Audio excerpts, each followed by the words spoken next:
El trabajo que viene haciendo el gobierno, y como mencionaba el secretario, creo, Sí. Es más que nada un trabajo que hacen con los TIC. Los TIC forman parte dentro de lo que es la municipalidad, y de esa manera ellos están tratando aseguran llegar para romper la vulnerabilidad en los barrios populares, en donde están las familias más carenciadas, pero han llevado solamente ese tipo de ayuda para hacer el DNI, para ver que le ayuden con los trámites personales, y diferentes acciones que tienen tomando ellos de lo que ellos consideran que es un trabajo que beneficiaría a las familias más carenciadas. La realidad es que en los barrios más humildes y más carenciados, muchas veces las familias no tienen para comer, y me parece que ese es el principal derecho de un niño.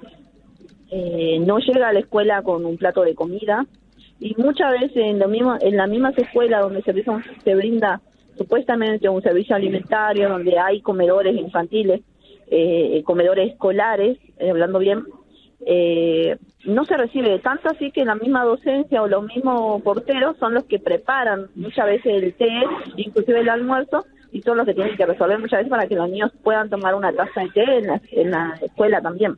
Claro. De eso hablamos. Uh-huh. Después, hablando de los comedores comunitarios dentro de lo que es el Ministerio de Desarrollo Humano, los comedores comunitarios siguen recibiendo una cuota por niño de 14 pesos con 20 centavos al mes. ¿Se sigue manteniendo ese monto, Natalie? Sí, se sigue manteniendo ese monto hasta el día de hoy. Siempre con un atraso de un mes o 2 meses. Encima. Nunca ha habido un tema de ponerse al día, porque siempre termina el mes y te pagan al mes siguiente. A nosotros nos sucede mucho que trabajamos en espacios pertenecientes, que hemos logrado hacer acuerdos dentro de lo que son los SIC o de las municipalidades, que muchas veces tampoco nos dejan trabajar con libertad dentro de lo que es un SIC, porque entendemos que responde a una clase, al gobierno, uh-huh, a una clase donde no nos permite avanzar en el laburo comunitario, más que hacer la comida y servir la comida, cuando entendemos que muchas veces al niño le hace falta muchísimas cosas. Claro. Aparte de alimentar.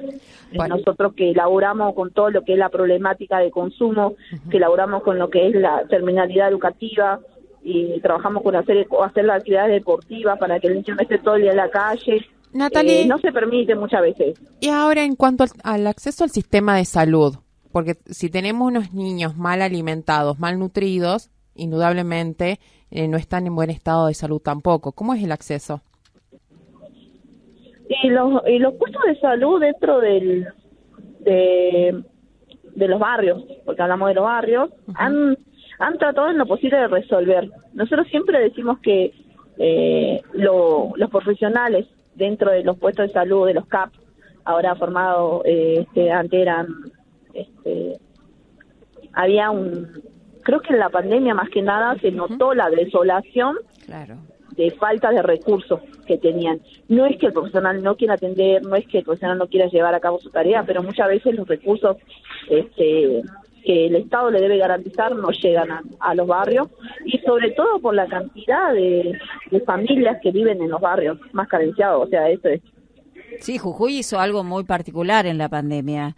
Se encerró a todo el mundo y el gobierno se olvidó que tenía que dar la asistencia, uh-huh, que antes le daba a los chicos, por lo menos en las escuelas, las meriendas secas, y en el caso de las escuelas con albergue, toda la ración de comida diaria se olvidó, y no se sabe qué pasó con todo eso, con todos esos recursos, a diferencia de otras provincias donde las escuelas se habilitaban para que retiren con modalidad vianda los alimentos. Eso Jujuy no lo hizo nunca, pero los recursos estaban, porque evidentemente algo pasó allí.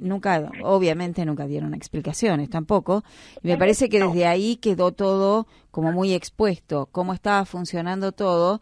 Y al decir de hoy, lo que acabas de detallar, a mí me sorprende que todavía se siga con el relato desde el ministerio que comanda Martínez, porque vos hablabas de chicos que llegan a las escuelas sin haber ingerido las 4 comidas diarias, por ejemplo. Seguramente no cenaron y en muchos casos hasta no desayunaron, ¿o me equivoco? Sí, Hay niños que dependen exclusivamente de los comedores comunitarios para almorzar y para merendar. Y muchas veces también dentro del mismo Estado, así como persigue a las organizaciones sociales, persigue a las familias y a los niños que reciben en más de un lugar. Es una gran discusión que hemos tenido dentro del Ministerio, que te piden un listado, y muchas veces nos plantearon el año pasado, incluso antes de la pandemia, durante la pandemia esto se postergó. Pero hay una cuestión también de persecución. Los niños que almuerzan en los comedores escolares no deberían retirar de los comedores comunitarios, cuando no saben que ese niño, eso que retira es cena. Pero tiene que comer 4 veces. ¿Cómo le explican a Martínez eso o a Garlati? ¿Alguien se lo podrá explicar? Fue una discusión que estuvimos. Y luego, en un determinado momento, también nos pedían que en nuestro listado incluyamos a las mamás que tienen la tarjeta alimentaria, cuando eso es un beneficio nacional. Claro. Nos decían, hay que poner quiénes son los que tienen la tarjeta alimentaria. Nosotros, como organización, no hemos rehusado hacer eso. Pero por supuesto, no podemos porque son solo medidas paliativas. Esto no es una solución, pero el hambre es real. Exactamente. A nosotros nos duele muchísimo tener que suspender.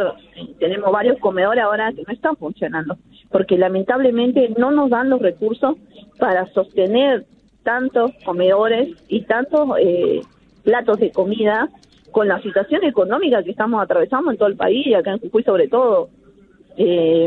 Nos supera muchas veces la cantidad de familias que se acercan, la cantidad de niños que vienen, y sostener eso es un gran laburo que hacen todos nuestros compañeros todos los días, y muchas veces tenemos que decir no. Bueno, en no va a haber. En los últimos meses, según registros nacionales, la pobreza en niños, y hablamos de pobreza extrema, ¿no? Hambre, en niños en el país ha incrementado, pero en jurisdicciones como la nuestra, imaginamos que mucho más, porque además transparentar todos estos números es muy difícil, sí. Pero si la media nacional se movió para abajo, nos imaginamos lo que es trabajar en territorio hoy y tener tanta demanda, porque se nota allí.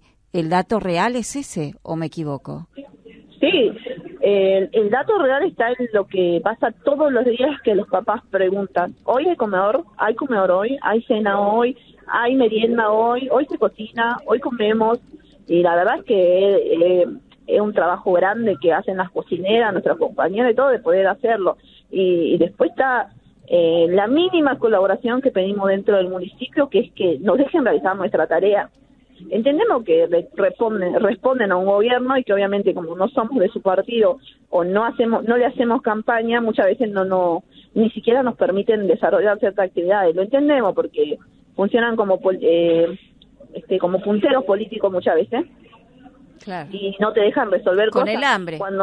Exacto. Entonces, nosotros como organización, hablando de la corriente clasista combativa, nosotros no le preguntamos a los niños de dónde trabaja su papá, de qué organización es, y nunca hemos resuelto solo para nuestra organización.